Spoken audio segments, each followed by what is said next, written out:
everyone, I'm Janelle. I'm Joe.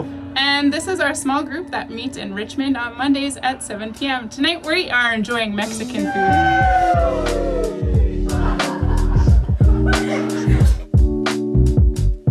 Hey everyone, Chris and Jer here. We had a unique experience this week. I got to be back in Strathcona. And I was in North Van. And it's been a while for you. I haven't been there in a while, yeah. I hadn't been in Strathcona since the summer. And so very fun to be back in those spaces, kind of swap things up from our regular spots. And we preached on the 9th commandment. We only have 1 week left in this series. Wild. The 9th commandment, the commandment is, do not bear false witness against your neighbor. Chris, can you give us a bit of a recap? Well, I thought I would quote Jen Wilkins. It's a quote that appeared earlier in the series. It's a great quote. I think it's a way to get us in. And I'm also imagining creatively again, like some kind of thing happening as I say you really this quote. put a large burden, often live, you put quite a burden on our production Alex team. can decide what he wants to do. No pressure.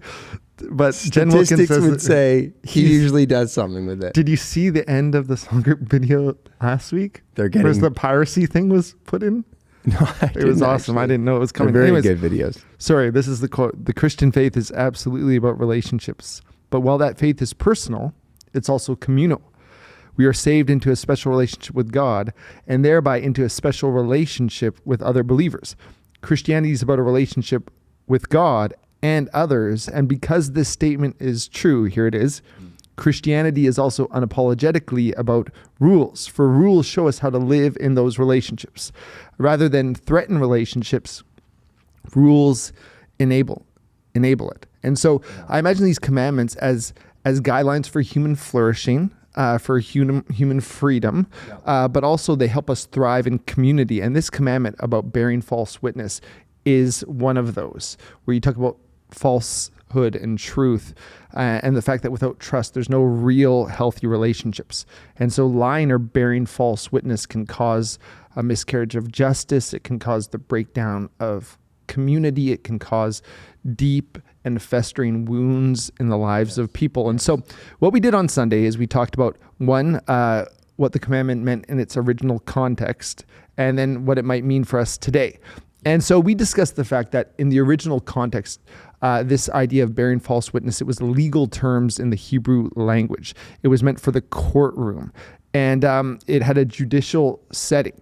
And so the idea would be, hey, this is a reflection of God's character, that God is a God of justice. God will judge the earth fairly with impartiality. God would never bear false witness, neither should his people. That justice is actually subverted by bearing false witness. And so original context, this is kind of a legal courtroom setting, and it protects against a miscarriage of justice. But I think the question that arises for us when we go, what does this mean for us today is, well, does it just mean don't lie in court? Don't bear false witness there? Or is there more to it? And I think you did a good job getting into some of that. Yeah, thanks. And I think that it was a helpful thought for me to meditate on that courtroom picture for a bit and go, okay, like what goes on in the courtroom? Well, there's a seriousness to it. There's the sense of I've got to be a witness to the situation, and my testimony really matters because it could really affect someone in an extremely negative or positive way. And so my truthfulness in this moment matters a ton. And what should be present, and this even exists a little bit today, at least in some of the language in courtroom settings, is a fear of God. You know, in the sense of like, okay, before God, before a higher authority, I'm going to present the facts right. And what I argued is that as Christians, we should have a courtroom mentality in every setting that we find ourselves in. The fear of the Lord that should be present in a courtroom when we're giving witness to a situation should be present in our living rooms, in our office spaces, in boardrooms, in conversations with friends, on walks. This idea that in all those settings, we stand and speak in the presence of the living God. And as God's people, he calls us in every setting, not just in courtroom settings, to not bear false witness against a neighbor, to not speak against a neighbor wrongly, against a brother or a sister wrongly. And the reality is this shows up in a lot of ways. One of the primary ways is in slander, and even in extreme settings, it's malicious lying to bring somebody else down for our benefit or to just seem good in that moment or make ourselves look better. But then it shows up in tons of subtle ways as well. It's like little lies that paint somebody in a bad light that make ourselves look a little bit better, or kind of adding too much to the conversation and kind of making statements that maybe even unknowingly make somebody look worse. And if we took time to reflect, we go, I actually don't know very much about what I just said, but I actually bore false witness in that moment without a lot of intentionality about this person that God wants truth to be spoken of. And so anything to add to that? No, I mean, I love all of what you're saying, and you immediately see how it's intensely relevant for our lives and for community to flourish. I tried to do some careful definitional work around lying, and so I'll give the definition. I would love it if this also was like, what a thrill to have like a quote you're giving that's like, scrolls on the screen. I'd love it if, as I mentioned, those different spaces that we imagine be courtrooms, we had pictures come up, living room, boardroom. Oh, so man. Lots of requests. We're doing a lot of creative direction. Here's how because how people listen, when it comes to like bearing false witness in line, we like to have a conversation where it's like, well, what if you were in a situation, someone's life was at stake? Would you be morally culpable if you lied in that situation? And that's important to have those kinds of discussions. I tried to define lying in a way that kind of avoided that and said, well, look, lying that is always morally culpable and condemned by this commandment includes the malicious intention to deceive. Yes. The malicious intention to deceive. Then I said this: lying that is always morally culpable and condemned by this commandment is lying that leads to a miscarriage of justice or an unjust assassination of someone's character, which is the part that you really honed in on around slander.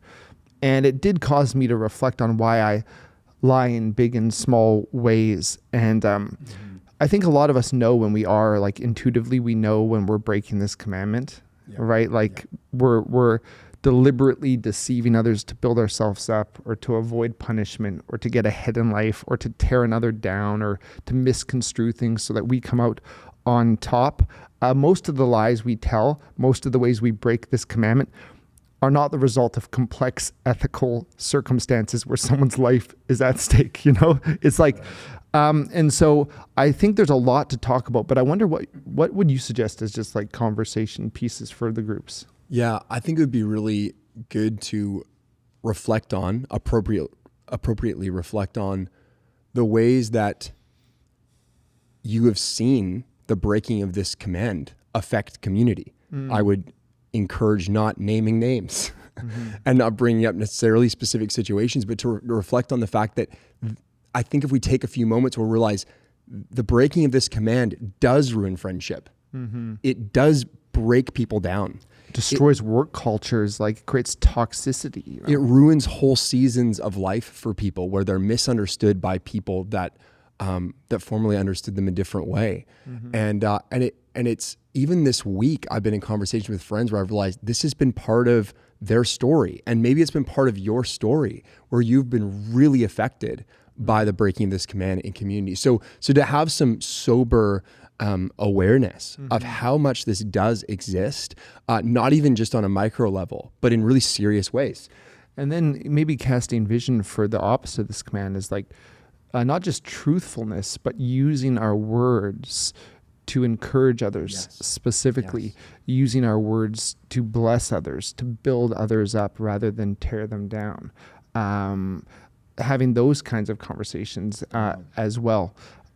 There's even probably some room to reflect on, like, I've been reflecting on why I lie. And I realize a lot of it's rooted in fear, fear of being wrong, fear of feeling stupid, fear of being punished or feeling less than or losing approval.